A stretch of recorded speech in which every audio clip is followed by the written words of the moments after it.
This is the 10 acres.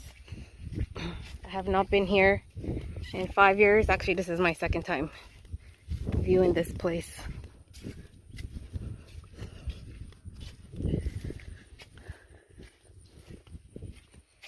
I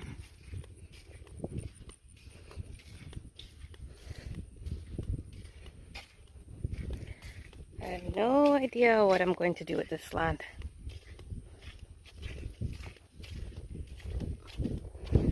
Looks like there's a mango tree here also.